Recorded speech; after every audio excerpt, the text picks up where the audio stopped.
The American crow, or Corvus brachyrhynchus, is a large, black bird well known for its characteristic caws. These birds measure 16 to 20 inches on average, with a wingspan of between 33 and 39 inches. While males tend to be slightly larger, there are very few distinguishable differences between the sexes. As hinted at by their name, the American crow is found all across the United States year-round. There is some discrepancy between populations, with some migrating to southern Canada to breed, while others remain in their U.S. range.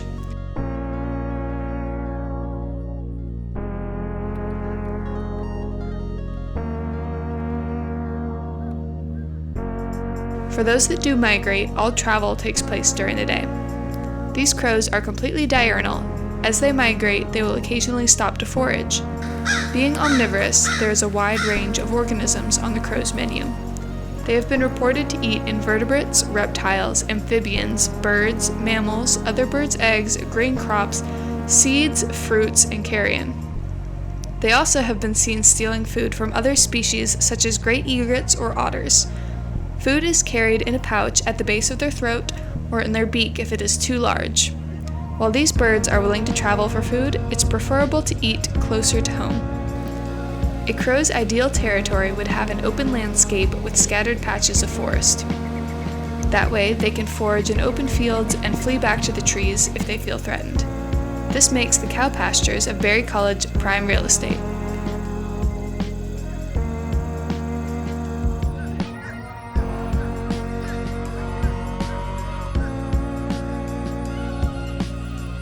Crows are monogamous, with mated pairs staying together for their entire lives. There is no evidence of extra-pair paternity.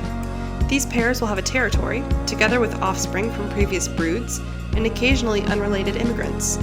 Different populations defend their territories to different extremes, but new pairs usually squeeze in with little to no violent conflict. While territories are maintained during the day, large groups will frequently come together to roost at night. This is typically in winter, with crows roosting communally 58% of the time. However, in the spring, they only roost together 13% of the time. The largest groups come together in winter. Crows are unusual because it is rare for species to exhibit both cooperative breeding and communal roosting. However, by using both, they have increased rates of survival for young and decreased predation risk for adults as they sleep.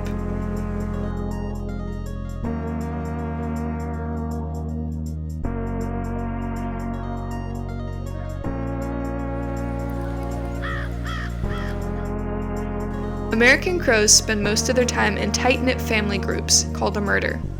They defend their territory and raise young together. Because of this high degree of sociality, communication is necessary. Crows are able to utilize a wide variety of vocalizations because of the 6 pairs of syringeal muscles in their syrinx, which is the vocal organ of birds. These calls can be classified as structured, which are more rigid and defined, or unstructured, which are more varied.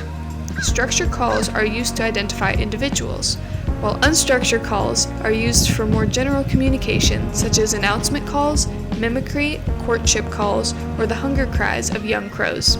The calls we hear most often are announcement calls and favors long-distance communication.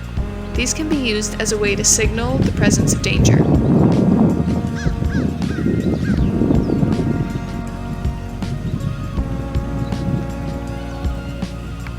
Crows will exhibit sentinel behavior, with one keeping a lookout while the others forage. Unlike many warning calls, this one calls other crows closer so they can confront the danger together. While the vocalization is the same regardless of the predator, the rate, duration, and interval get faster the greater the threat is considered.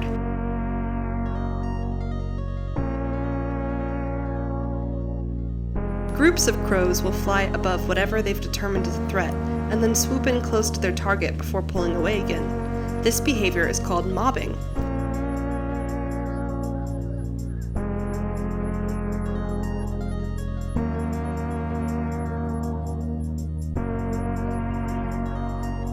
Most often, it is simply a tactic aimed at scaring the predator away, but they have been known to knock hawks and owls out of the sky. According to Dr. John Marsla from the University of Washington, crows show increased alarm when the predator is a hawk or eagle, but remain more relaxed in the presence of an osprey who prefers to eat fish. However, in areas where ospreys are not normally found, crows show the same amount of alarm as if it were a hawk until they get used to the osprey. By working together in this way, the crows increase the survival of their eggs and their young.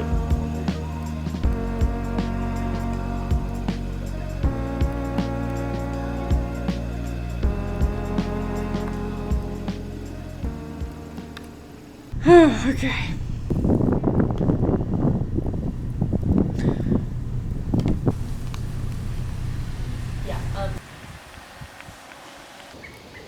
However, in areas where ospreys are not normally found, crows show the same. However,